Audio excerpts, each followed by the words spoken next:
Hey everyone, SerfaBoy here. Today I'm bringing you a guide on how to easily finish the Oryx challenge mode encounter. For those not in the know, Bungie has released 3 challenge modes for their latest raid which demands the player defeat a boss using a specific strategy.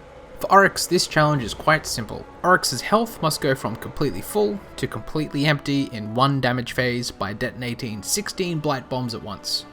This means that you cannot detonate a single bomb one round and then 15 bombs the next round. It's gotta be 16 at once. If Oryx takes bomb damage and doesn't enter his final stance, then you'll need to wipe and retry. As with the previous guides, this one will assume you've got a basic understanding of how the raid mechanics work. I'll also be detailing the hard mode Oryx encounter as opposed to the normal.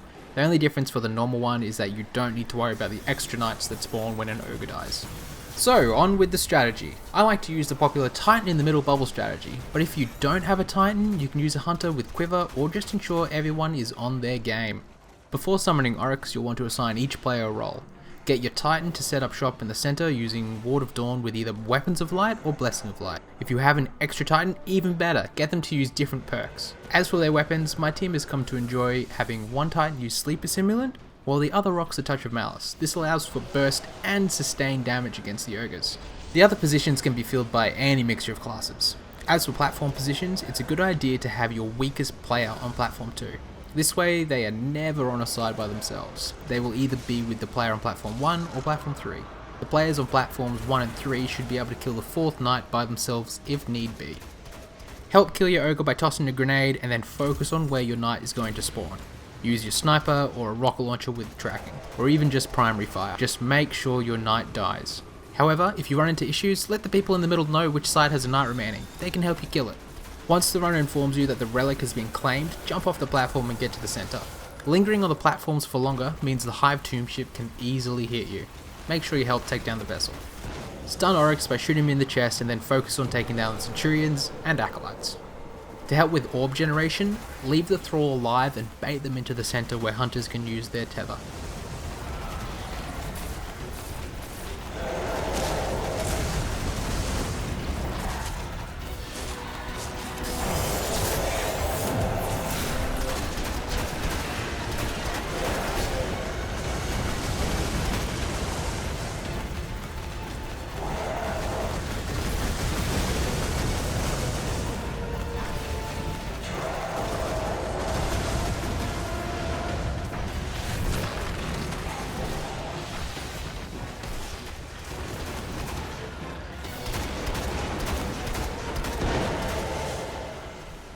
During the Shade fight, groups of Thrall will begin spawning.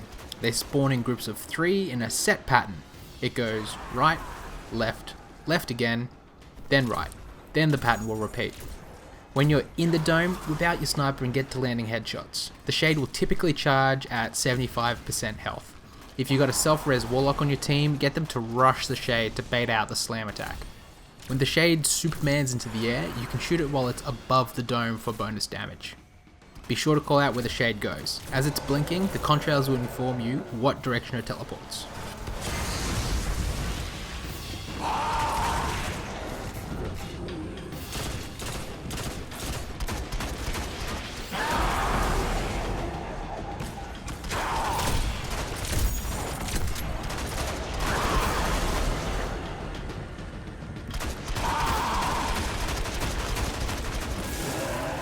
Once the Shade dies and you've teleported back outside, collect ammo and head to your position. If you're on a platform and you're capable of remembering where Oryx was in the first round, you can easily tell which platform you need to be on in the second round, and then the third and the fourth, etc.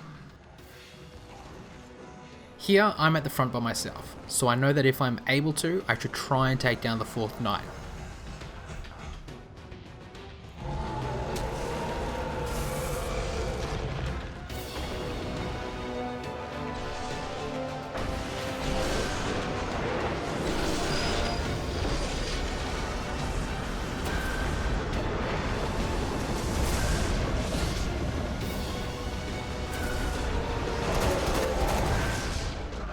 So once my ogre dies, I immediately try and kill my first knight.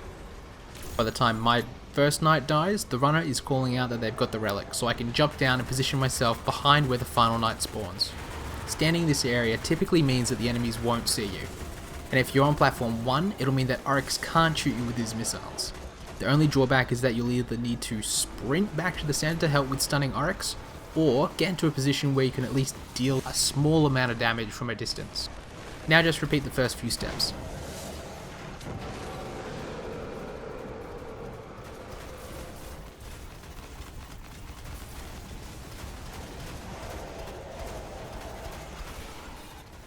It's probably not necessary, but we have the runner continually shooting Oryx in the chest until he moves back to the front. You only need to stun him once, but continued damage appears to keep him on the side of the arena, allowing for more time to generate orbs.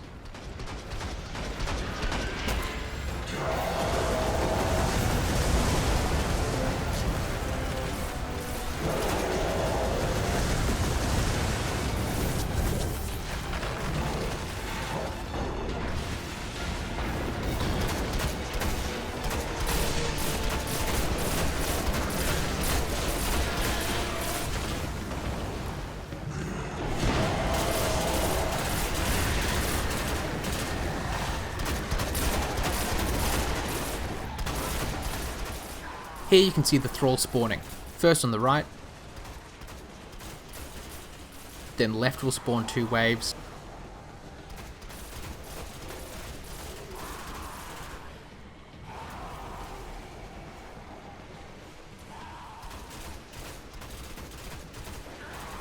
then back to the right. By quickly killing the thrall, you can prevent them from entering the dome.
On the final round, Oryx will switch to the side he's never been on. It's this round that you'll want to detonate the bombs. The only time you won't detonate the Blight Bombs is when some were eaten by the Knights. Depending on how many were eaten, you can add an extra round to make up the difference. Here I'm at the back of the room by myself, so I drop down beside my platform in order to kill the final knight.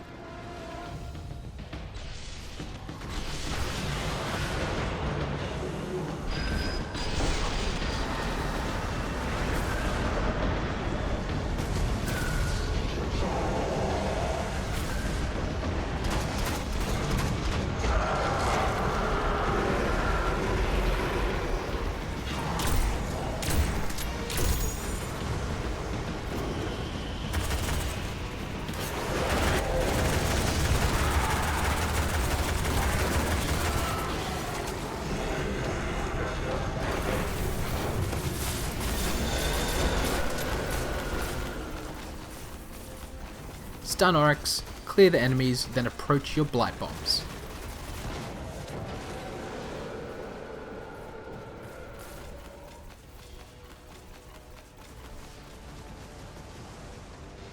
Someone should count down to ensure everyone detonates their bombs at the same time.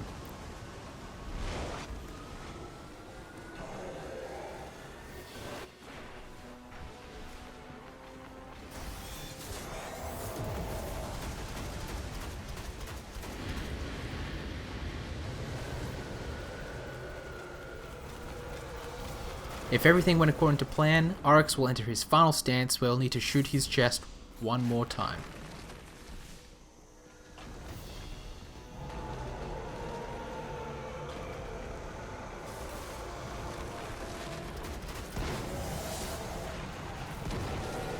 And there we have it, Oryx challenge mode completed. Hopefully you receive some awesome 320 loot. Don't forget to leave a like if you enjoyed, and be sure to hit that subscribe button to see more of my content. Also, I've got a Twitter account now, follow me at SerfaBoy. And as always, stay awesome.